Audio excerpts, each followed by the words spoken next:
Okay, let's dive right back in. Welcome back to the deep dive. We are jumping straight into what has to be one of the most, well, jarring shifts on Oliver's whole album, A Night on the Earth. Jarring is exactly the word. Last time we wrapped up track 8, Life and Lies, and the mood was just desolate, utterly bleak. Right, that piano ballad felt like the final word on existential defeat. He basically concluded life itself was a lie, built on deception, especially in his relationship. Yeah, a kind of mutual passive deception. He wasn't looking for truth anymore, just resigned. He'd swapped out the specific pain of betrayal for this grand universal cynicism. Which left him kind of stuck, didn't it? Philosophically paralyzed, nothing matters, so why do anything? Just defer it all to maybe next time. Exactly. Emotionally numb, but intellectually convinced everything was false. And, our sources suggest that for the album's narrative arc, that state just couldn't hold. It was like psychologically unsustainable, a dead end. The story had to break out somehow, either give in completely or find something real. And that is where track 9 slams into us. I don't want to die tonight. Yeah. The focus just completely flips. We leave all that internal, heady despair behind. And crash right into something raw, visceral, immediate, Okay. external. The first hit is the sound, isn't it? Think about Life and Lies, that sparse piano, the sophisticated gloom, him trapped in his thoughts. Yeah, very interior. And then track 9 kicks off, and it's acoustic.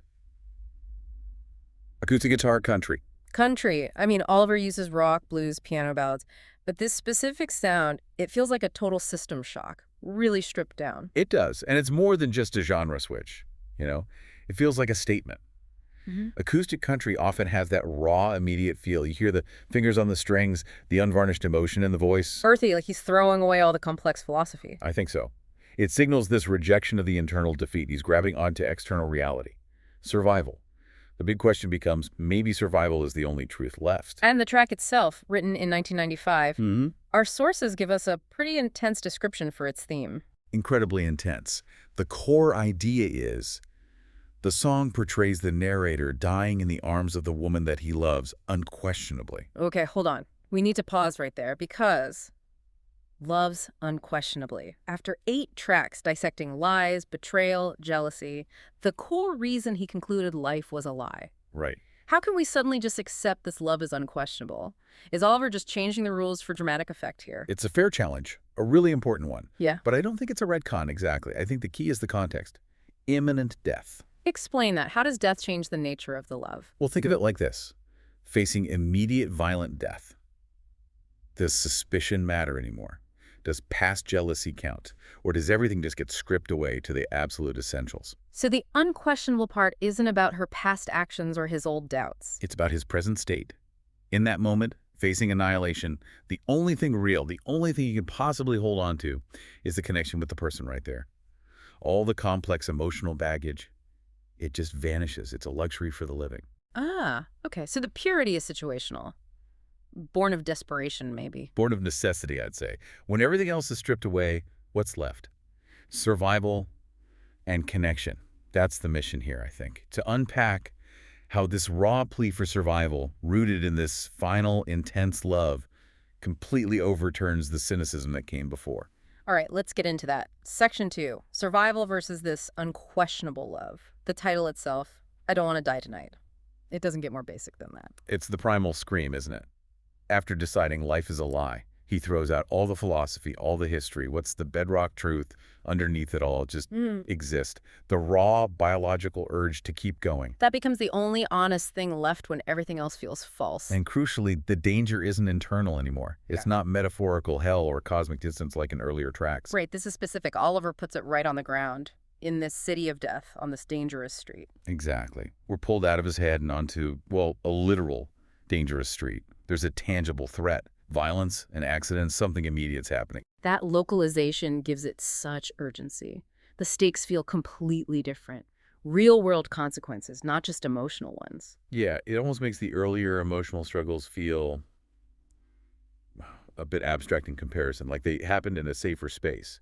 Now, reality bites back hard. And it's in this moment of concrete danger that the unquestionable love emerges. This helps justify that pivot we talked about. It does. Think back to, yes, I know all suspicion, or tell me why. needing her reassurance just to feel alive, conditional affection. But here, facing death, the need for connection isn't conditional, it's absolute. He doesn't need proof of loyalty now, he needs an anchor. Exactly. The purity isn't about history. It's his only shield now, against the finality bearing down on him on that street. And the lyrics fuse that safety and danger so tightly. I don't want to die tonight in your arms, my baby. And locked in your heart, my baby. Her presence, her arms, her heart, that's the safest place imaginable for him. But it's also the physical spot where he might actually die. That paradox is heartbreaking. Ultimate safety and ultimate vulnerability, all in the same place, the same moment. The love becomes the only meaning possible in that chaos. And this clarity, it seems to change his whole view of time, too. Before, it was always, maybe next time, putting life on hold. Totally. But here, there's this acceptance of limited time. I will love you till I die. We'll be together, baby, for the time we got. That's not deferral anymore. It's grabbing what's left. It's maximizing the immediate present.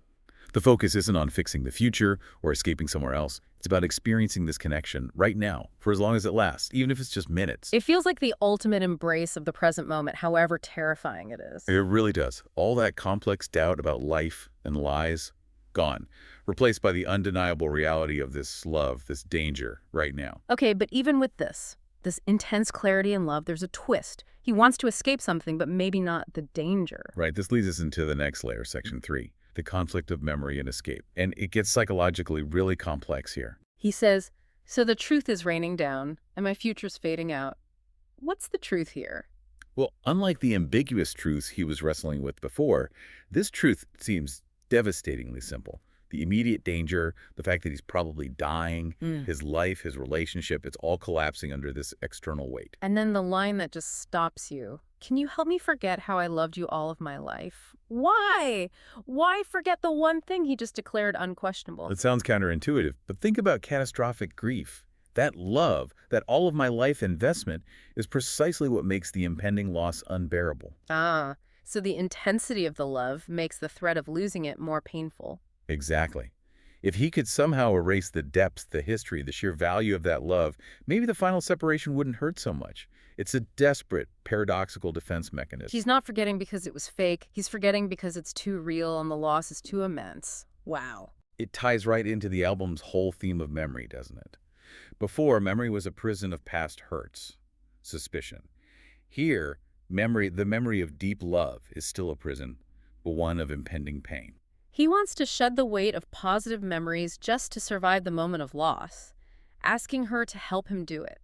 That's incredibly intimate and tragic. A plea for shared oblivion, almost. But even as he wants to forget the past love, there's this other escape offered, a spiritual one that he rejects. I see an angel calling me to leave you alone in this night. What's this angel represent? It feels like an external force, maybe offering peace or true individual freedom away from the messy human connection. Perhaps it's even the easy way out, just letting go into death without the attachment. Like a final temptation from his old cynical self. Break the dependency, find solitary peace. Could be, but he refuses the call. He chooses to stay. He chooses the connection, the shared experience, even if it means dying right there with her. That refusal is powerful. It cements his commitment to this world, this connection. He won't take the spiritual exit ramp. No, he stays tethered to the unquestionable human bond, even at the cost of everything. It reinforces that album title, A Night on the Earth. His focus remains entirely mortal, entirely present.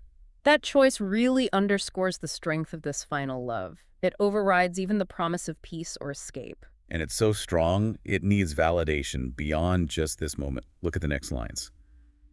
When you close your eyes, you'll see, we'll be together, baby.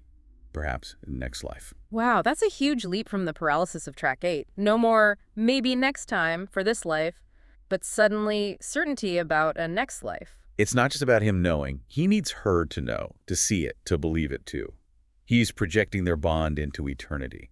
It's this need for the shared truth they found to outlast the physical death. So it's an act of hope, but directed towards the meaning of their connection, not towards avoiding the inevitable. Precisely. It's about conquering the meaninglessness of death by asserting the eternal value of their bond. Which brings us to the final moments. Section 4, the finality.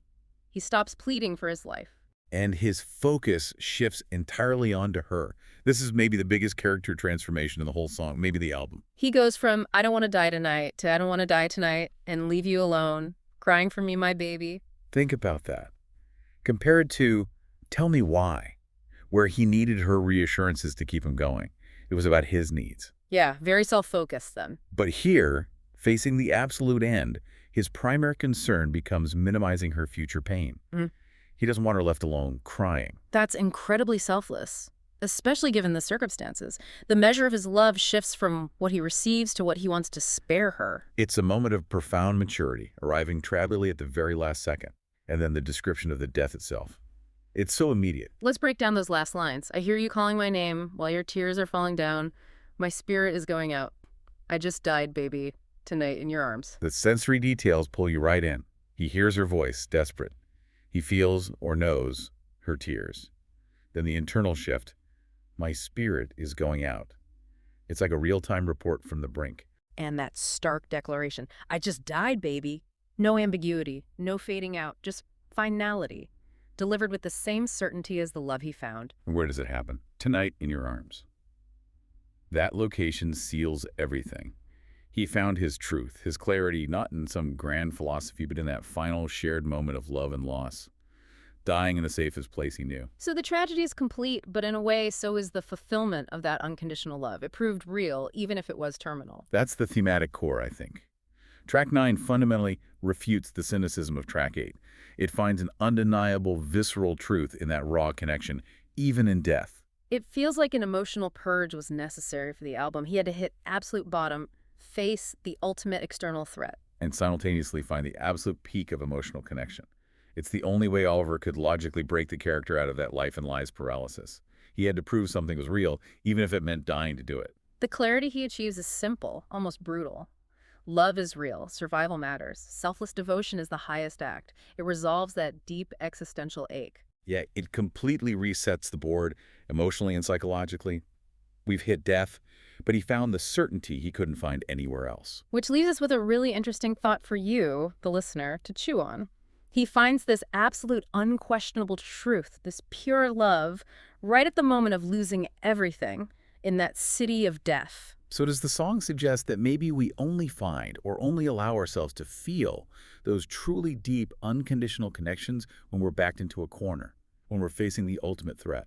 Is it the fear of death itself that acts like a solvent, stripping away all the pretense, the games, the cynicism of life and lies, leaving only that raw need for connection? Could he only reach that point of clarity, that selfless love, when he literally had nothing left to lose? It's that tension finding ultimate meaning right at the edge of oblivion that makes this track so powerful. It's a full stop. A full stop on his old way of being, definitely. But the album continues. After this climax, this literal death, where does the narrative even go? Well, A Night on the Earth keeps unfolding, and the track list signals another huge shift, almost hard to believe after this. Next up is track 10. Right, track 10 is You're My Home, and it's listed as a rock ballad. So we're moving away again from the raw acoustic sound back towards rock. And the concept, home, right after dying in her arms. What does that even mean now? Is this a memory, a ghost singing?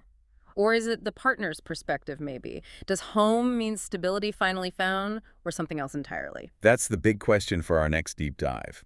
How does the idea of home function after this visceral experience of death and ultimate intimacy? We'll have to unpack that renewed rock sound and this massive conceptual leap next time. Definitely. Join us then as we continue digging into Oliver's journey on A Night on the Earth. Until then.